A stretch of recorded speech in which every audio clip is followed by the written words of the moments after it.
അല്ല അത്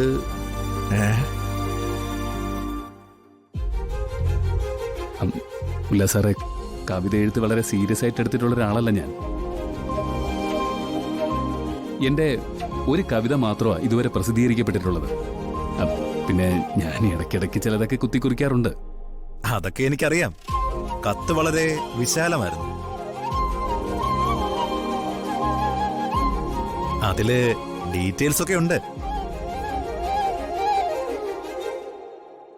ഈ ലോകം തന്നെ അറിയണമെന്ന് അയാൾ ആഗ്രഹിക്കുന്നില്ല. പക്ഷേ അദ്ദേഹത്തിന്റെ കഴിവുകള് പുറം ലോകം അറിഞ്ഞേ പറ്റൂ എന്നാണ് ആരാധികയുടെ വാശി.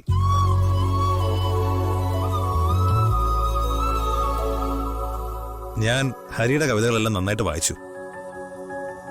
നഷ്ടപ്പെട്ട ചിലതിന്റെയൊക്കെ തേടലുകള് എല്ലാ കവിതകളിലും ഉണ്ട്. ആണല്ലേ? പ്രകൃതിയോടും അതിനെ ആശ്രയിക്കുന്ന മനുഷ്യരോടും ഒക്കെ വല്ലാത്തൊരു മനസ്സ് തൊട്ടടുക്കുന്നു.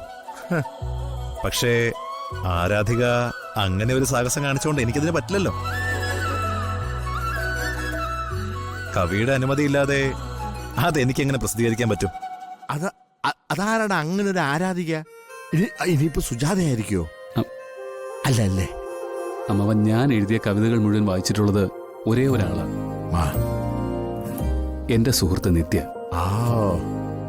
ആരാധിക ആള് തന്നെയാണ്.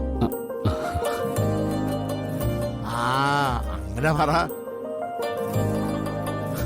അല്ല സാറേ, ഇത് അച്ചടിക്കാൻ കൊള്ളാവുന്നേ? എങ്കിൽ സാറ് അച്ചടിച്ചോ?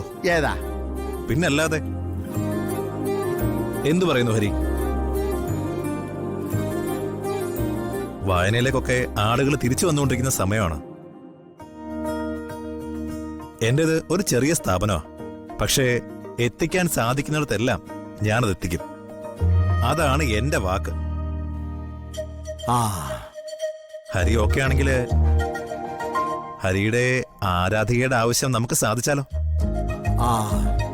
വരട്ടെ.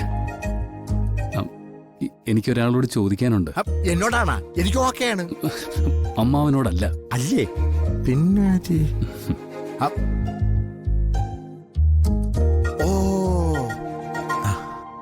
ഈ പറയുന്ന ആളെ എനിക്കറിയാവുന്നതാ. നമ്മുടെ വീടിന്റെ താഴെ താമസിക്കുന്ന ആളാ. ഓ, അത് ശരി. ഞാൻ പറഞ്ഞു ഒന്നും പറയണ്ട. രണ്ടുപേരും നല്ല അടുപ്പവാ. അതും നമ്മുടെ കൊച്ചു തന്നെയാ. അപ്പോ കൈമാറിയ പ്രണയലേഖനങ്ങളാണ് ആരാധികയുടെ സ്വത്തല്ലേ? അതൊന്നും എനിക്ക് അറിഞ്ഞൂടാ. പക്ഷേ എഴുതുന്നത് അവക്ക് വേണ്ടിട്ടാ. ഓ, അത് ശരി.